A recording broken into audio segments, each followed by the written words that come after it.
Hello viewers, digital marketing সম্পর্কে জানতে চাইলে বা শিখতে চাইলে আপনাকে অবশ্যই সাইবার সিকিউরিটি সম্পর্কে জানতে হবে। তাই আজকের টপিক সাইবার সিকিউরিটি। হারপার প্রজেক্টের প্রশিক্ষণার্থীরা বইয়ের 36 ও 37 পেজ দেখতে পারেন।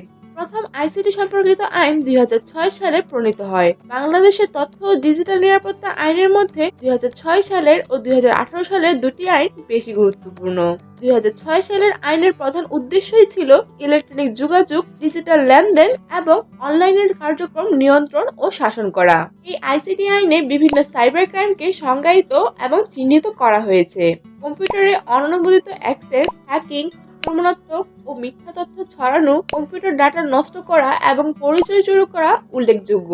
এই আইনটি অনুসারে অপরাধের গাম্ভীর্য বিবেচনা করে অপরাধীর জরিমানা, শাস্তি বা উভয়ই হতে পারে।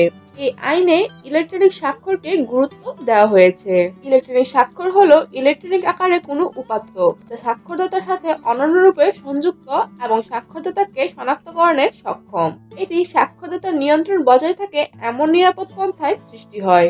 এটি আবার অন্য কোনো ইলেকট্রনিক উপাত্তের সাথে সরাসরি বা যৌক্তিকভাবে সংযুক্ত হয় এবং সংযুক্ত উপাত্তের সাথে এমনভাবে সংযুক্ত হয় যে পরবর্তীতে সংযুক্ত উপাত্তে কোনো পরিবর্তন শনাক্তকরণে সক্ষম হয়। এই আইনটি অনুসারে আইনের বিধানসমূহ তত্ত্বাবধান এবং প্রয়োগের জন্য বাংলাদেশ টেলিকমিউনিকেশন রেগুলেটরি কমিশন বিটিআরসি-কে নিয়ন্ত্রক কর্তৃপক্ষের দায়িত্ব দেওয়া হয়েছে।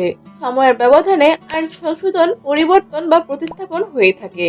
ঠিক তেমনি 2018 সালের ডিজিটাল সিকিউরিটি আইন ডিএসএ 2006 সালের আইসিটি আইনের প্রতিস্থাপন। এর মূল উদ্দেশ্য হলো বাংলাদেশে ডিজিটাল অপরাধসমূহ মোকাবেলা করা, সাইবার নিরাপত্তা এবং ডিজিটাল ডাটা নিরাপত্তা নিশ্চিত করা।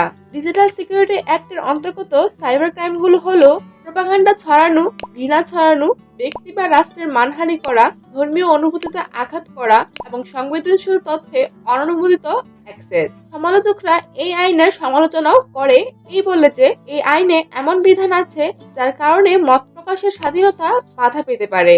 কারণ এমন বিধান আছে যার কারণে আইন প্রয়োগকারী সংস্থাসমূহ তাদের অনুমানের উপর ভিত্তি করে ব্যক্তি বা সংস্থার বিরুদ্ধে ব্যবস্থা নিতে পারে। আইন প্রয়োগকারী কর্তৃপক্ষকে ডিজিটাল অপরাধে সন্দেহযুক্ত ব্যক্তি সম্পর্কে তদন্ত, খোঁজ এবং গ্রেফতার করার অনুমতি দেয় ডিএসএ। এই আইনে অপরাধীদের বিচারের পদ্ধতি সম্পর্কেও বলা আছে।